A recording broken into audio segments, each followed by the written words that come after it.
نانوت بھی کلشکر صدقا وفا کا پیکر، نانوت بھی کلشکر صدقا وفا کا پیکر، علماء دیوبند۔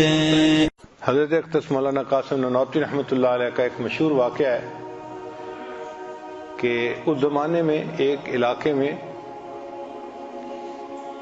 مختلف مذاہب کے لوگ اکٹھے ہوتے تھے اور اپنے اپنے مذہب کی صداقت پر تقاریر کرتے تھے۔ اس کا نام تھا میلہ خدا شناسی۔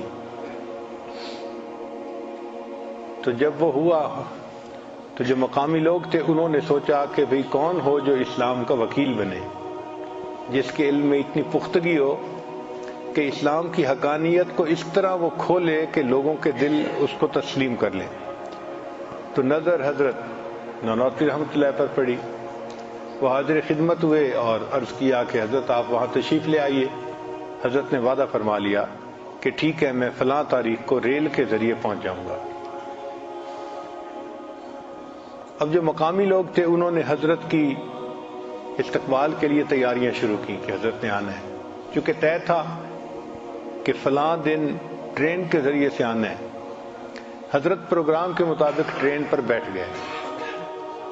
ابھی راستے میں تھے کہ اچانک ذہن میں خیال آیا کہ میں نے تو بتایا ہوا ہے کہ میں فلاں دن ٹرین پہ آ جاؤں گا، تو ایسا نہ ہو کہ لوگ استقبال کے لیے اسٹیشن پر آ جائیں اور میں تو استقبال کے قابل نہیں ہوں، میں تو استقبال کے قابل نہیں ہوں، اس لیے مجھے نہیں جانا۔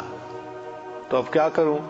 تو سوچا کہ ایسے کرتے ہیں کہ ایک اسٹیشن پہلے منزل سے میں ٹرین سے اتر جاؤں گا اور یہ سفر میں پیدل طے کر لوں گا، یہ 10-12 کلومیٹر کا سفر ہے، تو ٹرین سے نہیں جاؤں گا تاکہ وہ استقبال نہ کرے۔ چنانچہ حضرت ایک اسٹیشن پہلے نیچے اتر گئے اور پیدل چلنا شروع کر دیا۔ اللہ کی شان کے راستے میں ایک نہر تھی،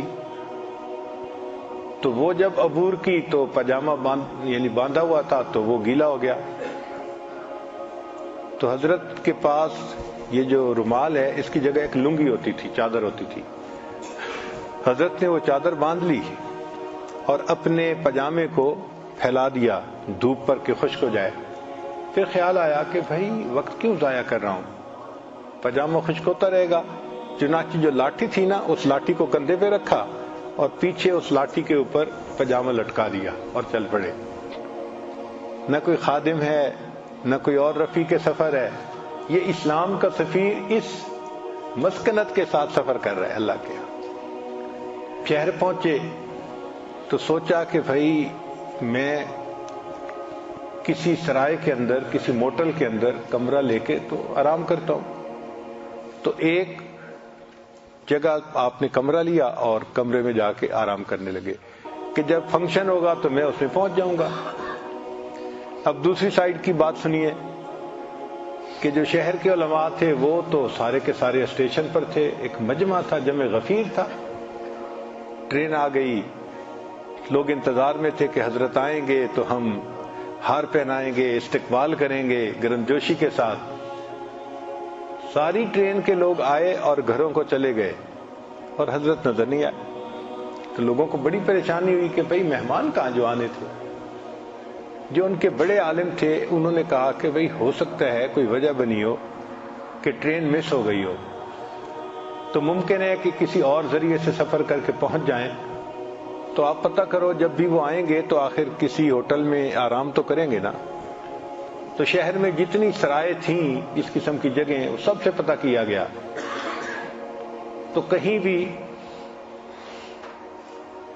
نام نہیں لکھا ہوا تھا۔ جب ہر طرف سے نا امیدی ہو گئی تو وہ کہنے لگے اچھا میں خود جا کے پتہ کرتا ہوں۔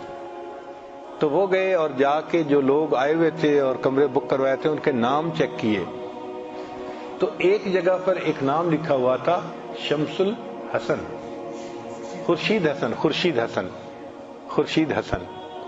حضرت کا ایک تو نام تھا نا جو معروف تھا قاسم نانوتوی، ایک تاریخی اعتبار سے نام تھا جو اتنا معروف نہیں تھا، لوگوں کو پتہ نہیں تھا۔ حضرت نے اس غیر معروف نام سے اپنے کمرے کی بکنگ کروائی ہوئی تھی۔